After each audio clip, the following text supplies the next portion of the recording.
Montréal pue. Et ça pue partout. Partout, là, dans tous les quartiers. J'entends déjà les gens rire dans leur voiture. Tout le reste n'est que fumisterie. Donc, on veut un monde qui sent l'eau de Javel. Un monde blanc, blanc, blanc, blanc, blanc, sans défaut. Rémi Villemur.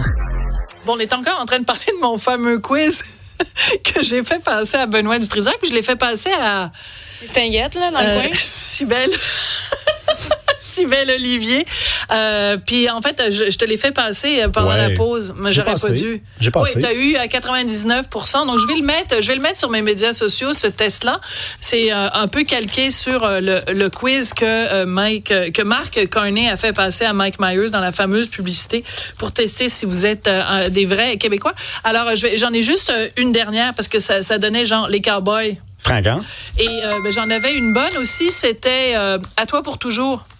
Ma Marie-Lou. Ta Marie-Lou. Ta Marie-Lou. Ben, tu m'as en plus me donner la réponse durant la pause. La grosse femme d'à côté. Est enceinte. Bon, parfait. Alors voilà, c'est de la culture populaire et ça suffit. Ça suffit. Mais j'espère vraiment que Mark Carney va venir à CUM puis que quelqu'un va lui faire passer ce test-là. Tu as la foi. Parce que il nous prouve qu'il est un vrai Canadien, mais qu'est-ce qu'il connaît du Québec?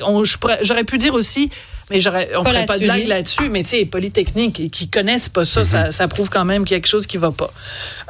Rémi, tu veux attirer notre attention sur une entrevue qui a été publiée sur le site ultra woke, ultra branché, ultra jeune, hip-hop, Urbania. Écoute, on est quoi là aujourd'hui? On est bientôt en avril. C'est pas mal le meilleur texte que j'ai lu cette année. Ça aurait pu être publié un 1er avril.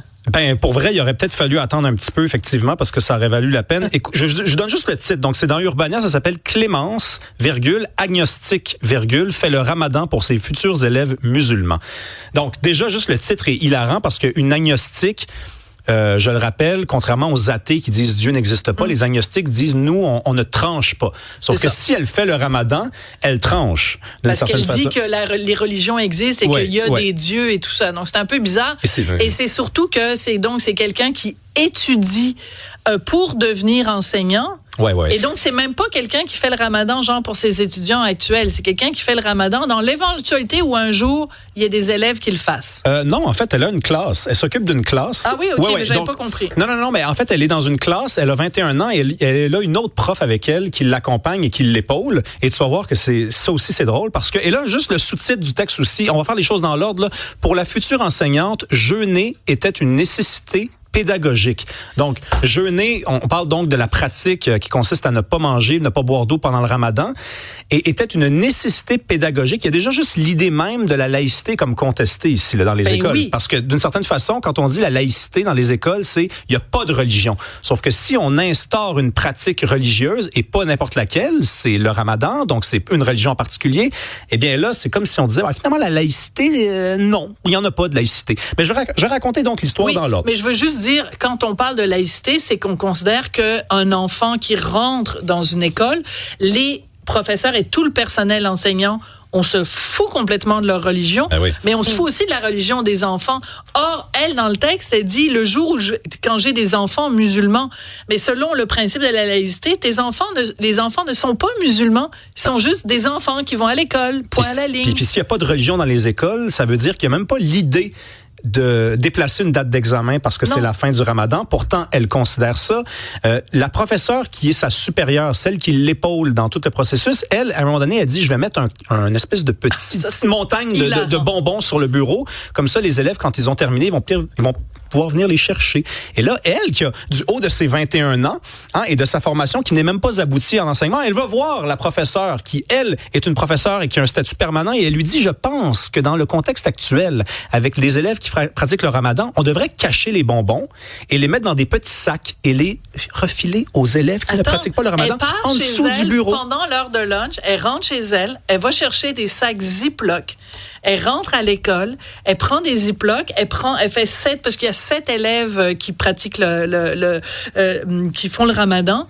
Elle fait 7 petits sacs, elle met des bonbons dedans pour que les élèves puissent ramener les bonbons, rapporter les bonbons à la maison. Et quand ils vont avoir le droit de manger, quand leurs parents rigoureusement religieux vont leur donner l'autorisation de manger, ils pourront manger des bonbons. Je veux dire, c'est une histoire absolument incroyable. Je rappelle quand même que le mot islam veut dire soumission. OK? C'est pas une décision personnelle, c'est ça que ça veut dire. Islam veut dire soumission. Et si vous lisez ce texte, il faut le faire. Trouvez 10 minutes cette fin de semaine, tout le monde, c'est sur le site d'Urbania. Vous allez voir c'est quoi la soumission. Parce que cette jeune fille-là, qui se dit agnostique et qui se dit sensible, elle annonce ça à sa famille pendant une fin de semaine, qu'elle pratique le ramadan. Tout le monde la regarde un petit peu ébahie en disant, ben voyons donc, t'es pas musulmane? Ha, ha, ha, ha. Mais je sais que je ne suis pas musulmane, mais c'est parce que c'est une nécessité pédagogique. J'ai 8 élèves ou 7 dans ma classe qui pratiquent le ramadan, donc j'ai pas le choix. Bien sûr que tu as le choix. Tu as aussi le choix de ne pas te soumettre. Mais elle va choisir la soumission, si bien qu'à la fin du texte, celle qu'on présente dans le titre comme une agnostique ne l'est plus. Parce qu'elle dit à ses élèves, « Je respecte votre Dieu, ton Dieu. » Une agnostique ne reconnaît pas Dieu. Une agnostique ne tranche pas. Donc, elle est passée, sans le savoir, du côté religieux, de la force. Elle est devenue musulmane. Mais c'est réussi. Bravo! Oui, 10 sur 10. Sachant que c'est vrai que c'est une enseignante qui va avoir des enfants qui vont probablement continuer de faire le ramadan. Dans le texte, elle dit « J'ai envie de comprendre ce que ressentent les élèves musulmans ».